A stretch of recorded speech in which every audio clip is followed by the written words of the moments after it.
Welcome to Conversations and Opinions. I'm Karonica. I'm Clarissa. And I'm Tarvis. And I'm Shay. So today, this episode is going to be talking about the black hair industry and how that affects our community. So ladies, let's get into it. Okay. So it's this video that's been out. I don't even know how long the video was out. I think I saw something that said 2006, but it could have been longer. I think footage was, it was different year footage in there. But it's basically talking about how our community is now, the black community, as far as the beauty supply industry, has been taken over by the Korean community. Mm-hmm. And that I didn't even know, watching this video, I didn't know how deep this was, because, you know, you just go buy hair and you go home. But basically, it's basically saying that, and they went from state to state. It's this organization, and I'll put a link in there because I'm not sure right now exactly the name of the organization, but it's a black hair organization that is trying to put the black community back in the game, basically. South Central Los Angeles. This is beautiful wigs. This is the Korean-owned hair store. They sell hair of all kinds. In your store here, what percentage of your business is Afro-American? About 100%. 99.9. Okay. In other words, 99.9%. 99.9. Okay. Janet Jackson, they come over here, pick it up, virgin human hair. Vivica Fox, I saw her several weeks, then I cut in style for her. I've been knowing him a long time. Okay. Richard Pryor. Yeah, that's Little Richard. Yeah, Little Richard. This city alone only had 10 beauty supply stores 20 years ago. Now there are over 100 Korean-owned beauty supply stores. Oh, you're looking at a typical beauty supply store, Korean-owned beauty supply store. But all these products have one common denominator. They are all aimed at the Afro community. One of the things that the Koreans are doing now, and they predicted this themselves back in 1999, and it's happening now.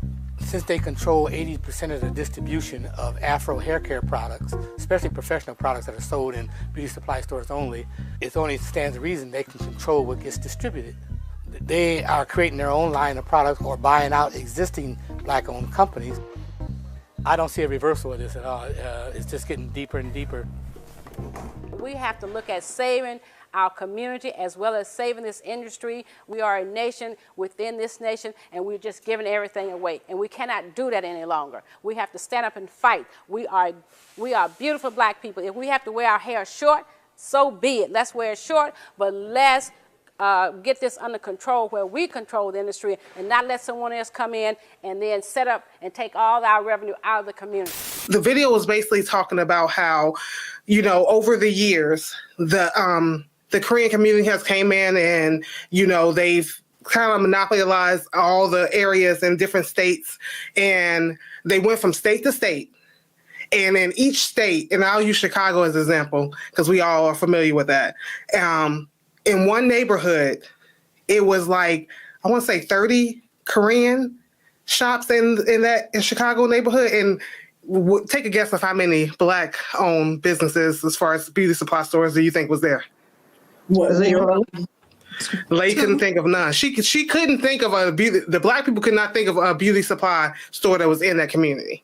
So they're basically trying to say that the black community basically don't have a chance in the game anymore.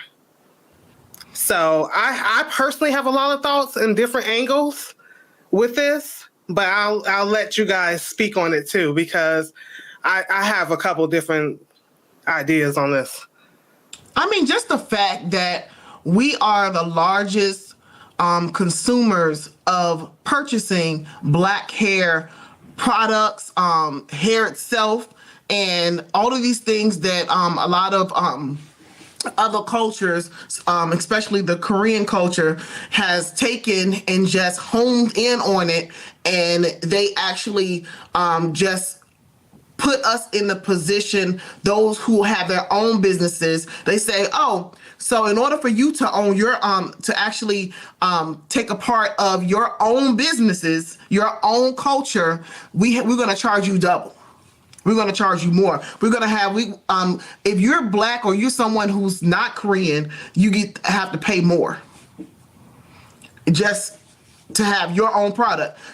They took the products from people who actually started the products. Then they tell them in order for them to have a part of it, they have to pay more. We have been in business for over 30 years, and we are a black company selling to black beauty supplies and also to black hairstylists, and we make a quality product. Everyone look at our product as being the best in the industry. However, since the Asians have been here, they are cutting us out, telling us that our product is not in demand any longer. The Korean connection.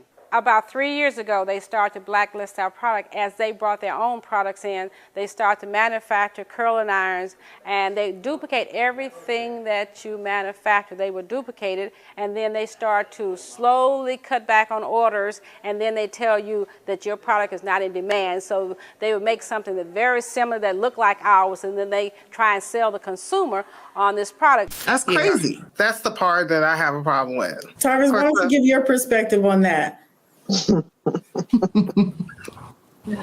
A, it doesn't surprise me.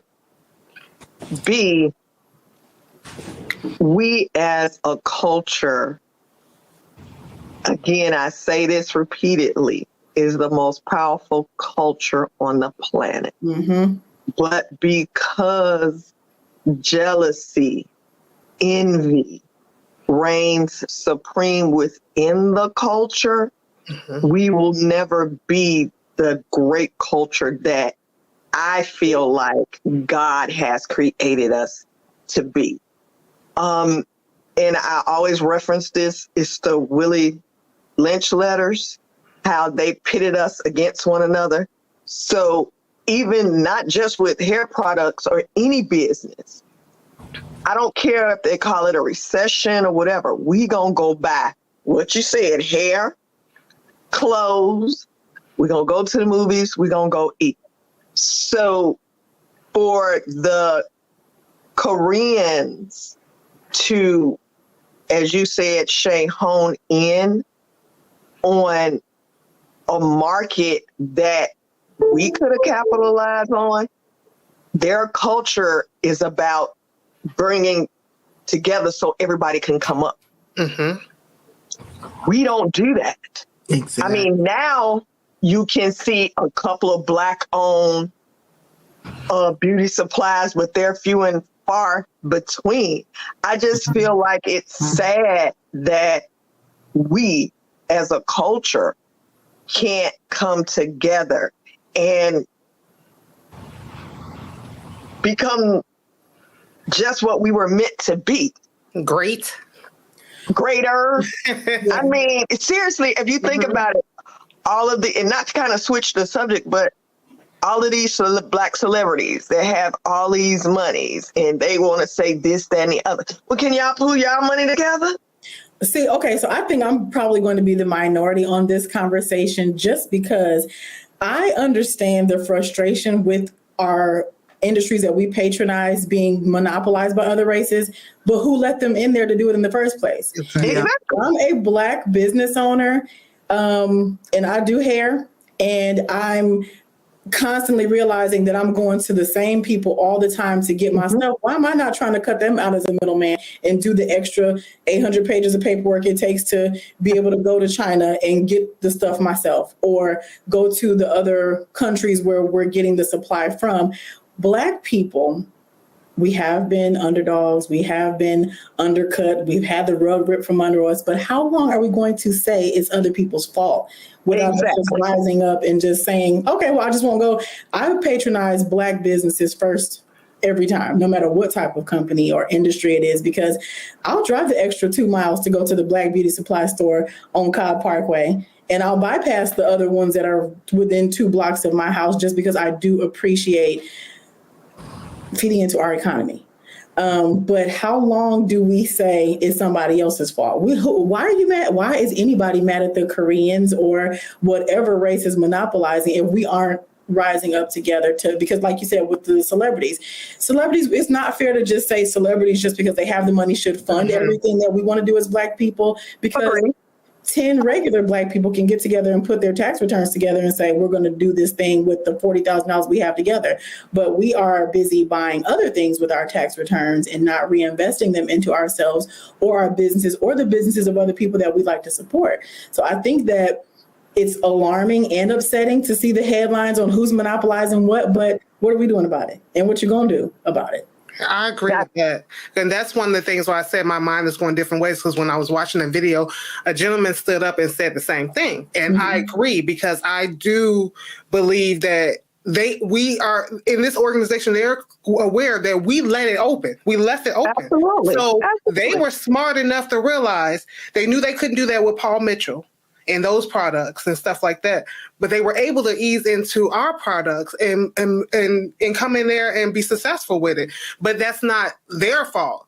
The problem I did have was that I wasn't aware that they were saying that if they try to buy a wholesale from these companies, they ask you, are you Black or Asian? Yeah. So that's the problem I had, because I'm like, okay, I understand if y'all took it and you ran with it and you were doing successful and you bringing your people in, because that's how it should be. But at the same time, you have to have a fair fight. Like, don't ask me what color I am because you're trying to zone other people out of the business. To me, that was mind-blowing a little bit. Well, it wasn't mind-blowing because nothing surprises me, but it was just crazy how you don't have to go that far. I mean, it's like 80 or 90% of it is their business. So if Black people are coming to you to get a wholesale, let them in. It's enough for everybody. But you got to remember, it was the Korean community and United States of America came together and said, we're going to make sure that we make sure that the Black community don't get to kind of take back their products or even sell their products. It was a conspiracy that was actually meant to keep us from actually being a part of our own stuff. So that leads into the whole philosophy of when you know better, you do better. So now that we know things have been put in place to keep us out, then bypass them.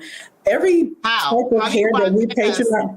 How do you bypass someone who's telling you, I'm going to sell this wholesale product for, and this is the reason why a lot of Black people don't go to Black Black-owned businesses, because the Black-owned businesses are more expensive. And the reason why the Black-owned businesses are more expensive is because the other people that they're getting trying to get their wholesale products from are charging them double, way more than everybody else. What I was getting to was the hair that we're purchasing is all minority hair. We're not buying white woman hair. We're buying Indian hair. We're purchasing Brazilian hair. Mm-hmm. We're purchasing hair from other minority people. So as minority people, I believe that there could be a possible sentiment that not just the Black community doesn't want to fully patronize the white people to monopolize or the Korean people to monopolize. Why aren't we going to our brown brothers and sisters and saying, hey, why don't we come up with a plan? Because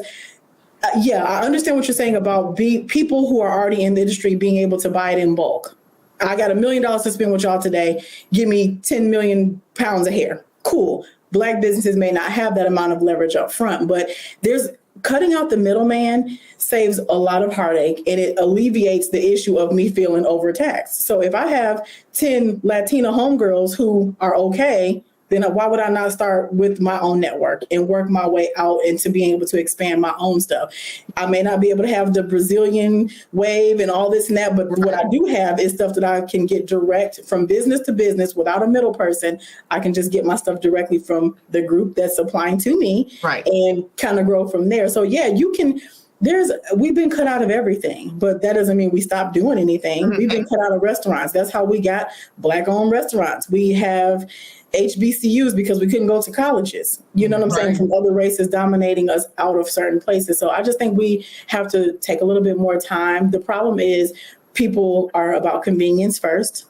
And they know they can go get the hair for $6.99 a pack over here, and they don't want to come spend the $8.99 over here because it's $2 cheaper. But it's about a mindset for us patronizing our own to move it forward for the long haul. Instead of worrying about the extra $10 you spend today, know that $10 went toward expanding a brand that can lead to further opportunities in the future for us.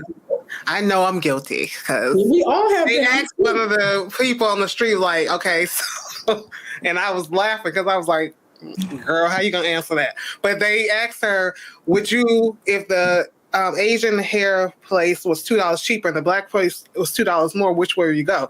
And I'm thinking to myself, she was like, I don't know. I'm like, yes, you do. You know, answer that question. Because I know for a fact I've done that because I can't sometimes in my mind, like, because it's imprint. Well, I was telling Shay earlier, when I go to the grocery store, I go to this store because I know that Tide is on sale over here. Mm-hmm. And I go to this store because I know that the cheese is on sale over here. So in my mind, I'm bargaining all the time for my household. Yep. You know, somebody who probably can don't care about the extra $2 or don't care about the extra $10. They might. It's so many ways I think about it for like many different people, because as Black women, we know it's not cheap to get our hair done.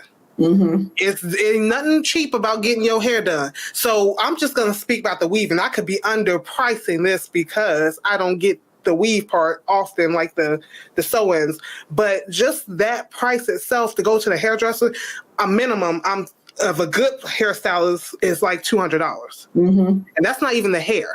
No. So you're trying to cut corners everywhere, and sometimes mentally you're not thinking like, let me go over to my homeboy down the street and bypass that. You're like, okay, I know they cheaper over here, because I got to pay $200, because more likely your hairstylist is going to be a Black woman or a man that's doing your hair.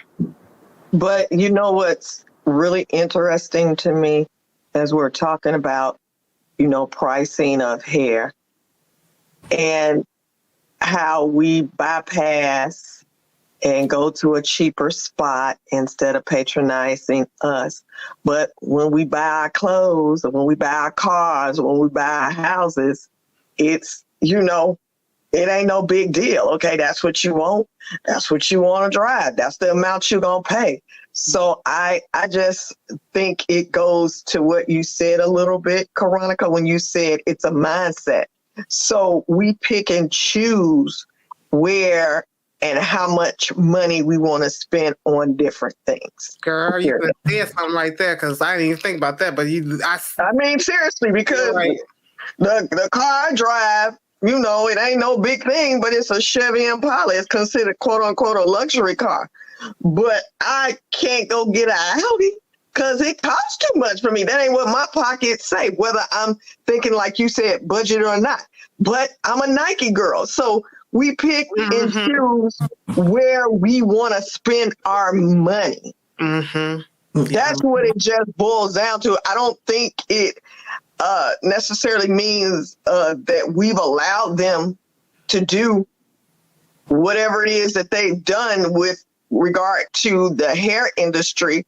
I just think when it comes to all races, not just Black, you pick and choose where you want to spend your money.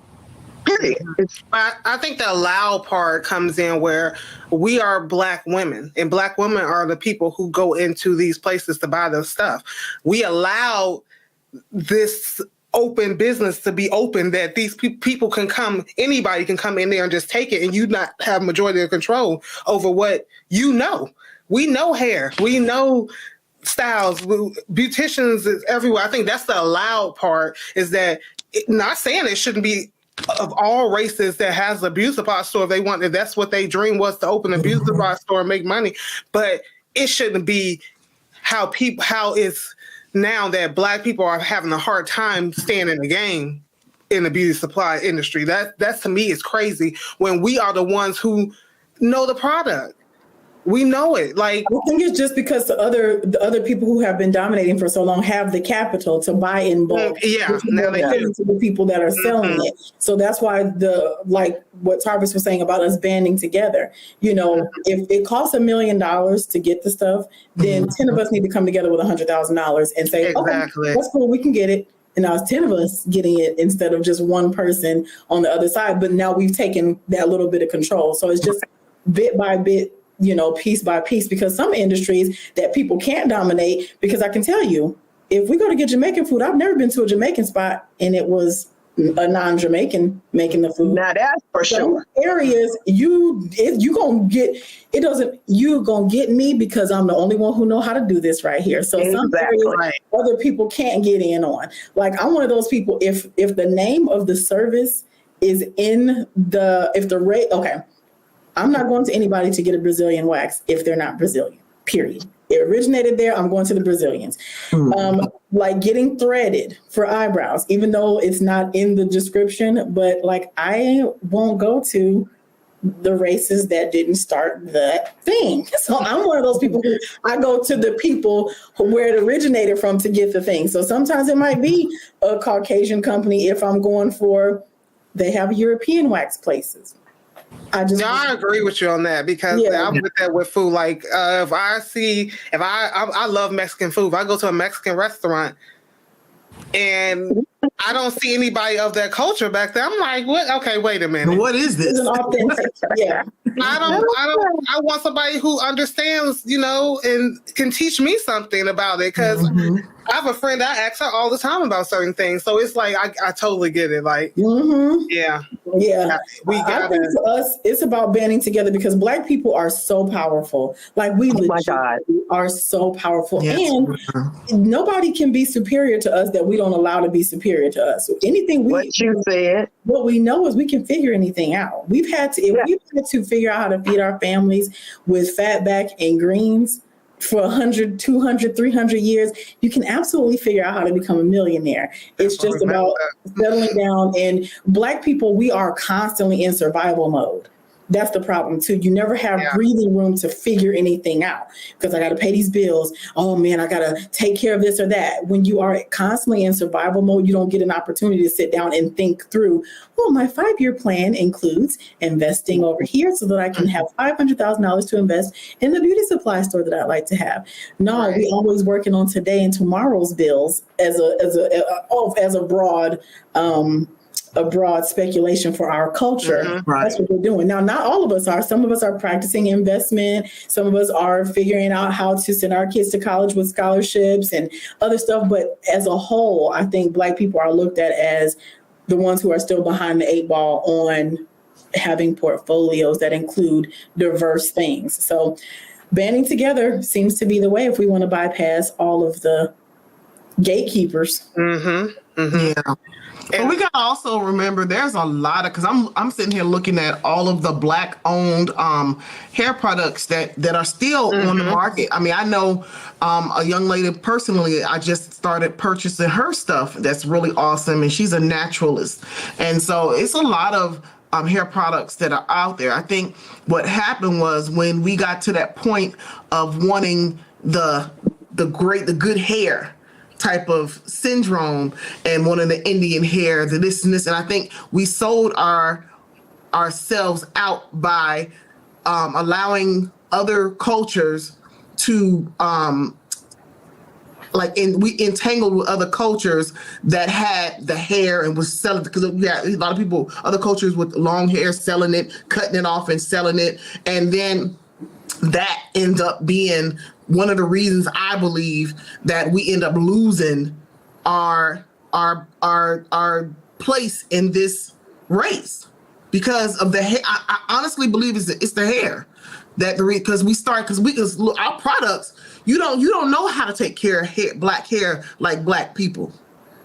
But when you start talking about the hair itself, instead of looks and all that stuff and having the long flowy hair, we had to go outside of our communities in order to get those things. That was a marketing thing. Like, we wanted what we saw.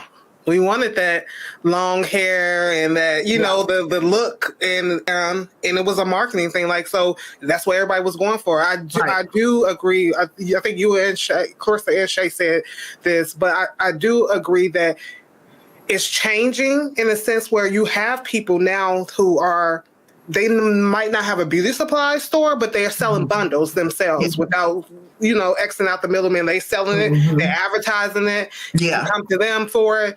And then, like you said, the hair products, a lot of people are doing their own hair products. And so I think we may not ever, I'm not saying we may not ever get the beauty supply store, but think about it. How long do we think the beauty supply store is going to be standing the way it is now because the world is changing. We're more into our natural look. So you got somebody in every category. You got a person who only does locks. You got a person who only does braids. You got a person who only specializes in color. You got a person who only specializes in cut. You got a person who only specializes in just keeping the hair healthy. Yes. So it's like, I think that when you really think about it, we may be taking it back, but just in small doses, but in other areas. Like around, we're sneaking around the corner with it. And when you do that, you notice that they start to conform. Any place that used to be able to get us, and we say, oh, never mind, I'll figure something else out. They come back around. Oh, now it's $100 cheaper to get your sew-in or your sew-in hair, or they take notice of that when you pull back a little bit, because like you said, we're doing our own hair. The pandemic really made people realize things they could do on their own. Yeah. And going to certain places that are monopolized, like nail shops places where you thought they were the best because I can just get in and get out. When you have to do it yourself, you realize, okay, I've been paying these people $100 every time I go in there. Every 2 weeks, that's $200 a month. Okay, wow. Well, during the pandemic, I was figuring it out. Right. So now you may not go to doing everything yourself anymore, but now you know in the back of your head that this is actually an investment. Because $1,200 a month, a year, or $2,400 a year on something, when you realize I could literally do it myself if I just take an hour out of my day. So I think that people are going to be forced, the consumers, Black women are among the people when something is big or you want to boycott something. If Black women stop doing something or start doing something, the rest of the world kind of follows, or the rest of a large group of people start to follow. So I just feel like if we take our power back and don't let people tell us what we're going to do. Okay, I can't get the hair from you at the regular rate. Okay, no problem. I'm not interested anymore. No worries. But I think that it should not be just the focus of hair, because, and correct me if I'm wrong, but a lot of Black African Americans are coming up with their own products. And now you see in Target, it's a whole quote unquote Black section. I mean, the girl on Instagram says the new Black products. So I think we are transitioning and taking it back to some degree. I don't know that the focus is on like the weave part, but I think the focus is now on different health care products for different types of hair. The 4C, that 4B. Yes. Healthy hair. Yeah. Natural hair is like kind of ruling everything now. Like, who would have thought? But natural hair is like the thing now. Like everybody's thought about the health of the hair. Everybody's about the natural locks are in. When locks were at one time, remember when they used to talk so bad about locks, and now everybody is wearing locks. Like even as like braid in locks. Like it's just crazy how everything is changing, but it's good because now as Black women, we are able to embrace ourselves of all hairstyles. We don't always have to feel like we look like something because our hair is straight, or or feel like, oh, I got this natural look, or froze. People talk about, and it'd be crazy. I just find this crazy when Black people talk about other Black people fro. They be like, I'm like, that's how Scout. Like, how you? Because I ain't never seen a child. They from the womb, they mama was putting crack in their hair. I mean, think about it. The flip side of the mindset thing, Black people own we have to be held accountable too for the mindset around this stuff, because on the flip now, Black people, we get so upset when we feel like something has been taken away from us, but then we also saying, this is why I don't do Black businesses. See, I tried to do Black businesses, but they took too long, or, oh, it was $2 more, or blah, blah, blah. Are we going to complain, or are we going to be part of the solution? Like when I think that the mindset has to change that Black means inferior, because sometimes people will say, oh, well, yeah, no, I got the one that I'm used to getting. Oh, they're Black owned. I just don't know if it's going to be as good. Why? Why do we have a question on if the Black owned or Black produced thing is going to be as good as the mainstream thing? What's the reason that we would automatically think that the other thing, the more commercial thing, is going to be a better quality? Like, why do we do that? Well, It's I'm a gonna be the devil's advocate, as Tarvis would say. I'm gonna throw a monkey wrench in here. Uh-huh. I find it not all the time. Not all the time, so people don't come from me. Mm-hmm. But if I go into a Black-owned business, just because I'm Black, don't start acting like that I'm a certain way and so you dumb me down the service. I find that sometimes we see people who look like us, and I don't get the same service as you would give that person over there. So I think it's a flip to that. It's like, hold your business accountable hold it to the utmost. No matter who steps in that business, treat them like you would treat each person. Don't see a girl with some braids or, have a certain outfit on and feel like she just can be like, yo, I'll be right back. Yeah. And I think that we have opportunities as consumers to say that respectfully to our Black brothers and sisters running these businesses, because I know what you mean. But if you just imagine, and you may not always be met with the best attitude in return, but they're going to think about it. It's like, hey, when I came in here, I was really excited. I do feel like your level of service changed when you got to me, though. I just wanted to say that out loud. I don't know if you felt that, but I just want to say it out loud. You may get well, then you can get out of my store. Okay, no problem. I just want to let you know I felt it different. I was because about to say. sometimes we don't even realize we are switching back to, our sister girlness, because we have a level of comfort that automatically sets in. Like, just think, like for me, when I can't say that because this is, if you walk into a room where it's all other people and you are one of a kind as a Black person, when you see another Black person come in, there's a thing that you feel. Either it's a feeling of being settled, or it's like, okay, now I got somebody I can talk to. When they go to the break, I'll make my way over there. So we kind of all have that thing that sets in when we see one of our own in a space that is... You can relax now. You know what I'm saying? So I think maybe it's partly that we just don't even realize, it's not excusable, because there are, when you see somebody being, oh, yes, ma'am, wonderful, let me get that. And then they get to you and they like, okay. Girl. You like, I got an example. I was going to the grocery store and it was a young lady, Black young lady, behind the cash register. And I was like 3 people in front of me, and they were of other cultures, mainly white. And I saw how lovely she was to these people. She spoke to them and everything. As soon as I walked up, I said, hi. She said, yeah, hey. I was like, I was just so shocked. Because you came with your nice smile. It was because it was so blatantly, like, alarmingly, like, in my face. So I don't have no respect for you because you're Black. Yeah, but you know what? Okay, even though I'm Black. Taking it a step further, though, have y'all, because look, we can't call out one bad side and not call out the other bad side. Black people, we are not always the best patrons either. No, we not.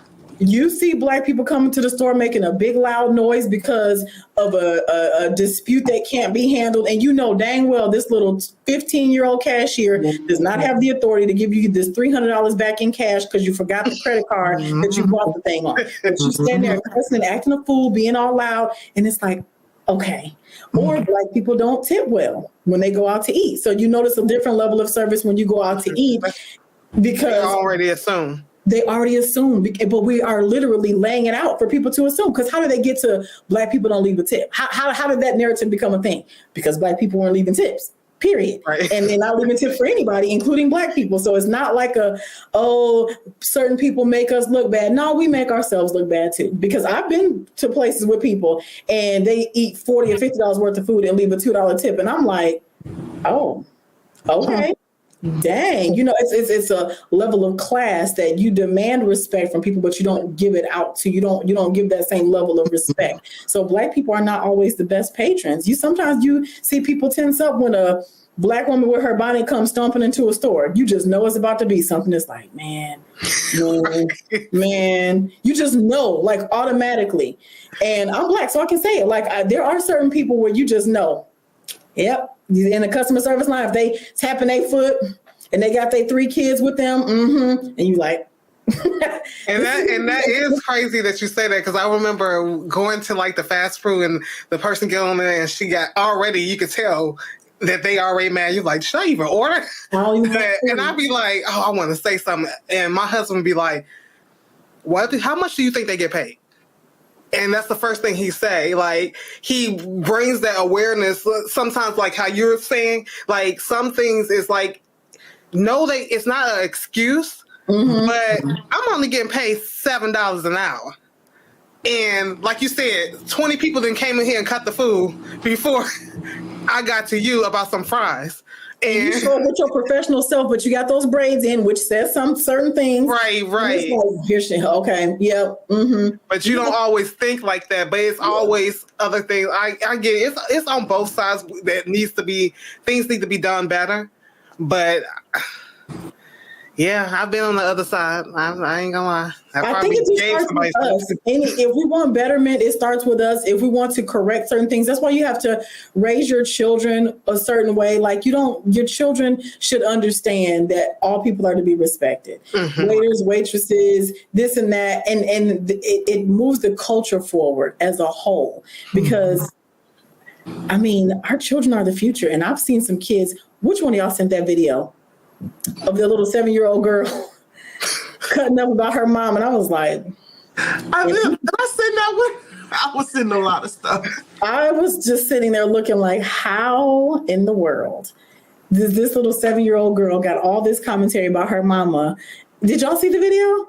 Was it with the little girl talking about? What was she talking about? She was just basically like, yeah, my mama's talking about you don't pay no bills right here. Oh, yes, I sent you that. I was just like, so, I mean, look, I know the conversation started off about being cut out of certain industries and stuff, but I'm saying if we instill within ourselves the respect and class that we had in the 20s for ourselves, in the 30s and the 40s and the 50s that Black people had, you couldn't catch people looking half put together in the 40s and 50s leaving out the house. If you look at pictures from our family members from that era, they always look very nice. The men wore a nice hat with a suit. The women, everybody was dressed. I think that over time we've relaxed on certain things, so people have relaxed on us. Black Wall Street was a thing back then because you couldn't tell us anything. We were winning. We were us, and we were with pride. And now it's like, you want to be respected, but are you acting respectable? Right.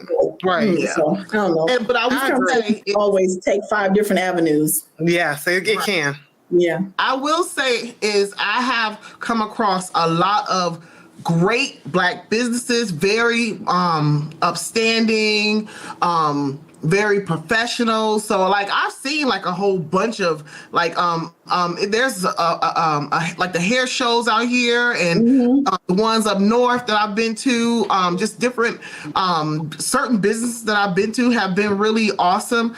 It's just the fact that you do come across a lot of other situations, and those situations kind of, when you are someone who's looking in a situation, looking in our situation and looking at us, it comes off like it's way more people than it is, because it's not everybody. You know what I'm saying? Yeah. Well, my final thought is simply this: when you know better, do better, and let's stop being envious of one another and sitting down with like-minded people in the culture that wants to make a difference in the community. Yep. Period. That's all I got. Yeah. And in the comments, shout out your favorite Black-owned brands, businesses. Yes. Give us an opportunity to get to know some brands that we don't know. Shay has been sending us a ton of hair people who are African-Americans pushing forward in their industry, so we're thankful for that. But share your top clothing people, your jewelry people, your hair people, your makeup people, because we love Black people. We love everybody, but we would like to go the extra mile if we can support other small Black businesses here. So we thank you for joining us for this episode today. Help us out, and if you have comments on how we can take this conversation further, drop those in the comments too. Bye.